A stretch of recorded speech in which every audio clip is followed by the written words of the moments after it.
Go. Hello, ladies and gentlemen. Welcome back to ZAPY Speaking. That's Young Fun. I'm Aaron. We are here to see who is the best speaker alive. Tonight, we're going to be comparing two guest hosts of Jimmy Kimmel Live.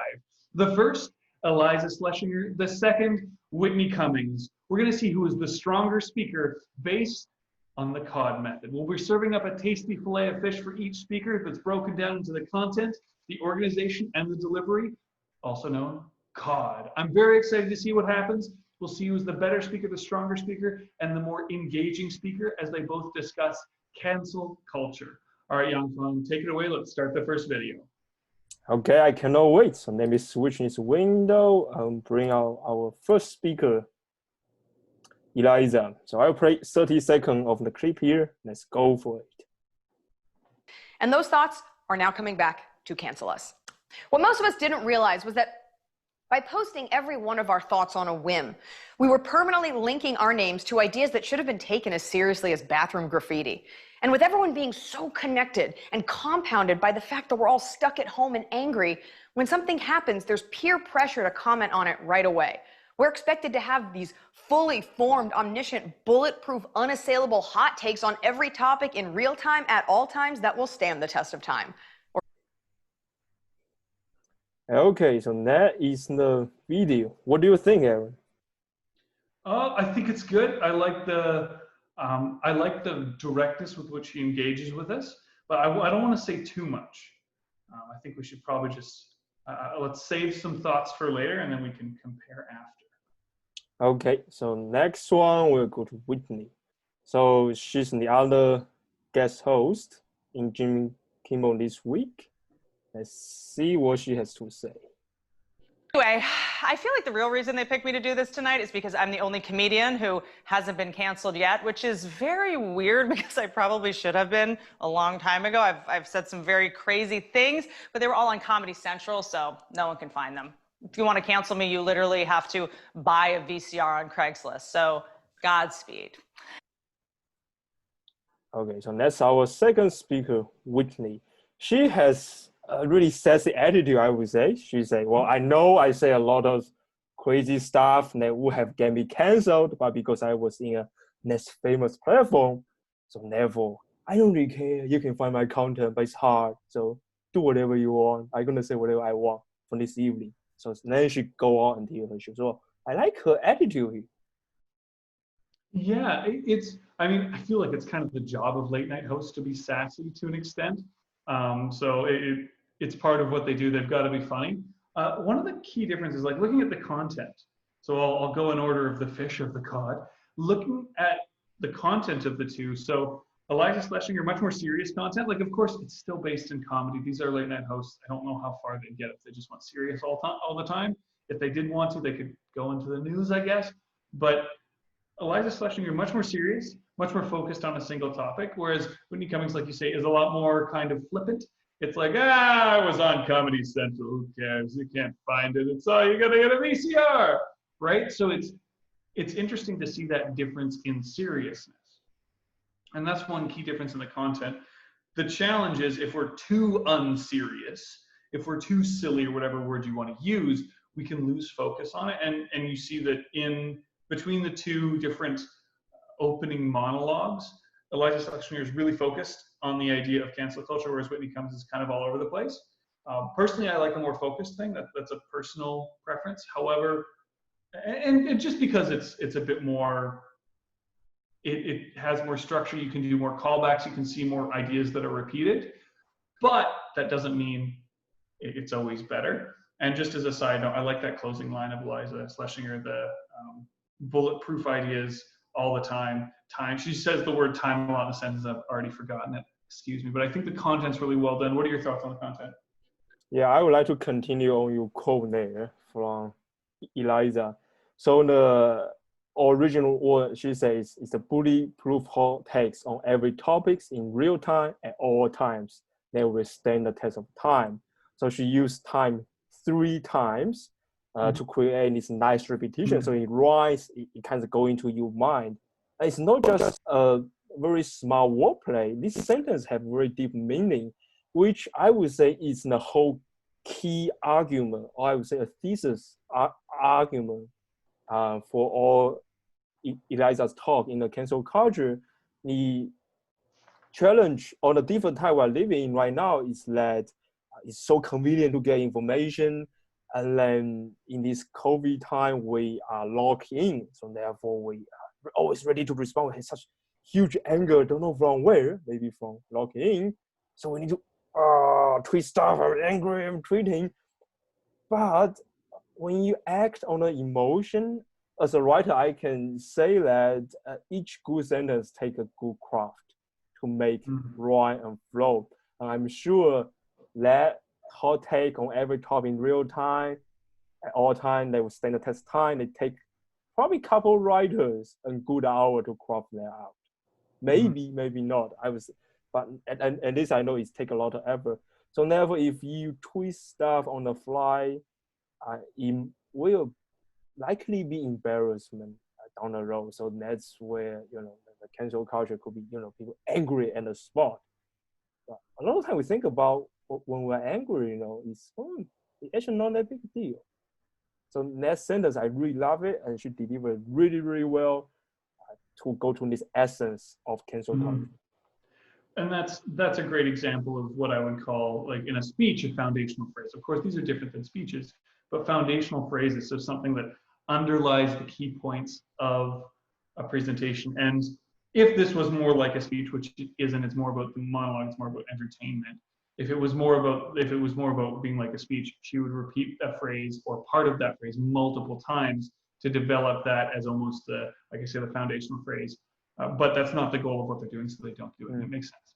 So you touch on the entertainment. Which one you feel would be more entertaining between two of them?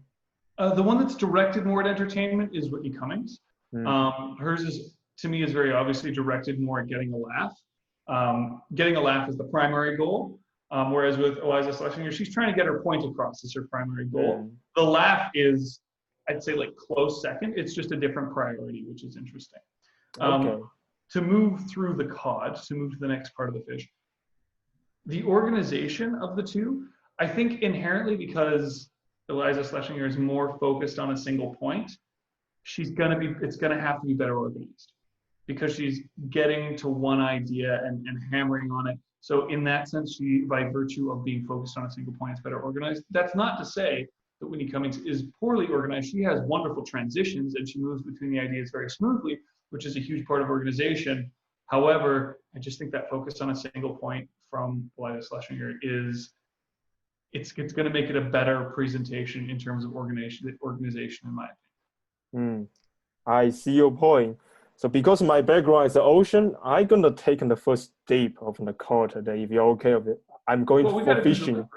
Yeah, so I'm going to go into the scoring here. So I want to bring home some key message of what I just said of these two lady hosts. They did a brilliant job. I really like it. It's like fresh new face. I love it. So when I go to the content, I just want to recap that Iliza is more focused to want to get the point across, whereas Whitney is trying to get a laugh. So, and then because I carefully crafted the sentence of use time 3 times, I will give Iliza, I will give her 10. I'm going all out for this one. I love that sentence. Yeah. But Whitney the content is much looser. No looser, like it's not well refined.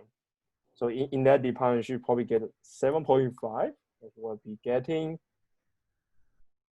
Organization is always a big difficult part for this 30-second clip. But what I'm gonna do is I recommend the viewer to see the whole video. So if we see the video before after for like 2 minutes, I would say Iliza have a really good organization.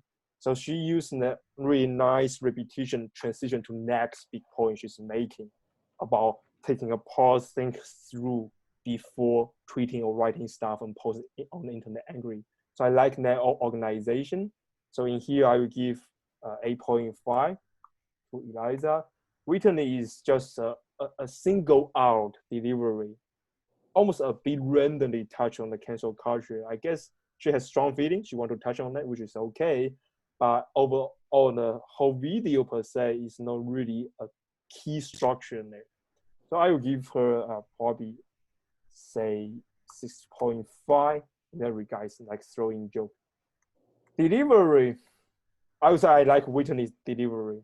I like the sassy attitude to make fun of people doing the cancel culture.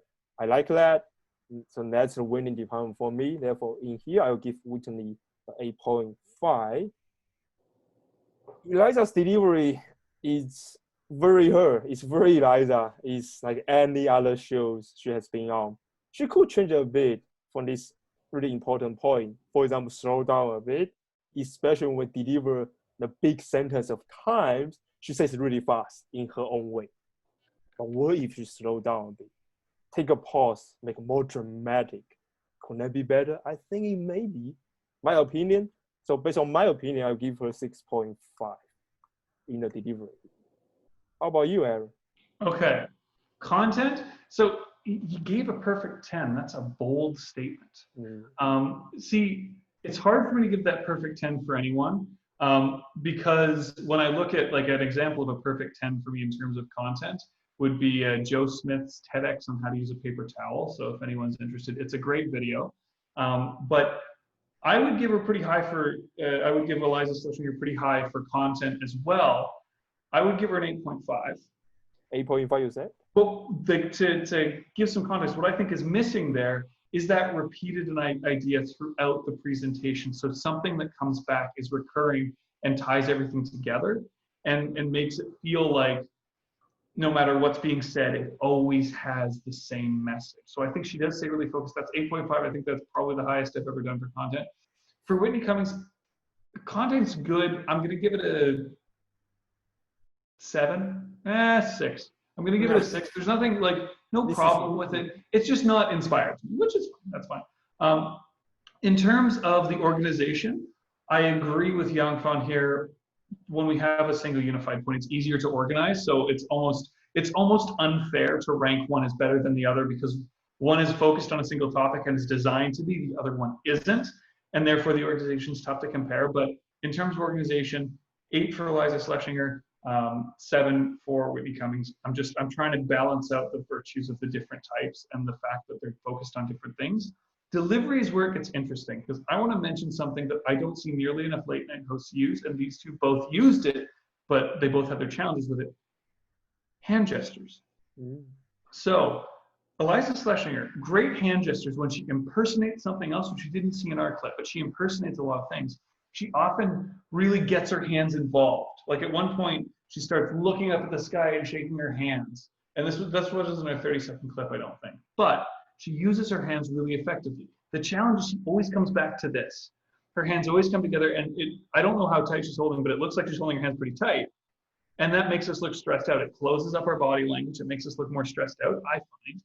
And that means to me that we're losing out on some of the potential of our hand gestures. Whitney Cummings is the opposite. Her hands are always open. She has great gestures. Although at one point she put her hands in her pockets, which I'm not a fan of. Other people can disagree. I think that you're right that Iliza Shleshinger does need to, I think she should slow down and pause more to let things sink in. And then we can get a more impactful moment. Whitney Cummings does go a lot slower, so I think she has the advantage there. They both do an exceptional job of delivery, I think. I think I would give Whitney Cummings an 8 and Iliza Shleshinger a 7. Okay, so that's where I put it. It's hard for me to say. I feel like I want to review those, but I'm not going to because I've said it and I'll let it lie. Okay, so you are fine with your scoring right now. Fine is one word, but I'll take it. Okay. So for Iliza, Aaron gave her 7.8. I gave her 8.3. The big difference is in the content. I gave 8. The other department is only 0.5 point difference. Very consistent in the other point. I could be dramatic for 10 because I just like on that one sentence. I love it. For Whitney, Aaron gave her 7. I gave her 7.5. So it's fairly close. So if anybody keep track of score here, the answer is quite clear. That was the winner, Aaron?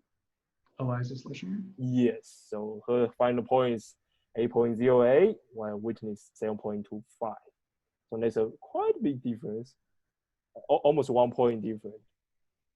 So that's our code evaluation based on this short 30-second clip. I think in the end, when we want to bring back to the key message about the speaking per se, right? So for example, taking pause when deliver a key point, a smart sentences, and think about the whole structure.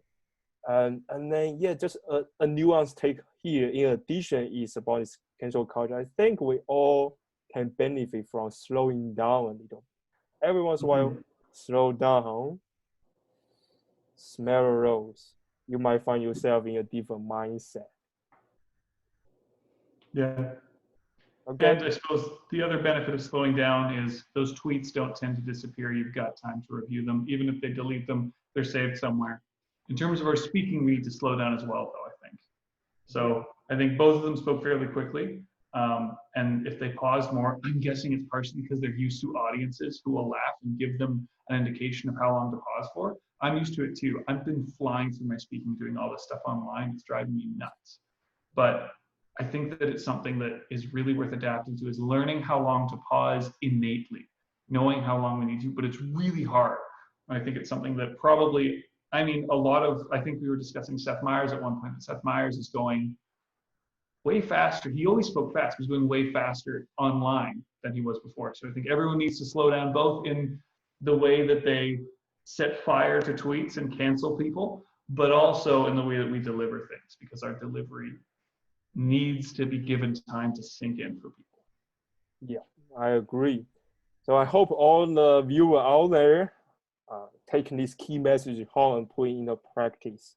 Here is ZAPY Speaking. Until we see you next time.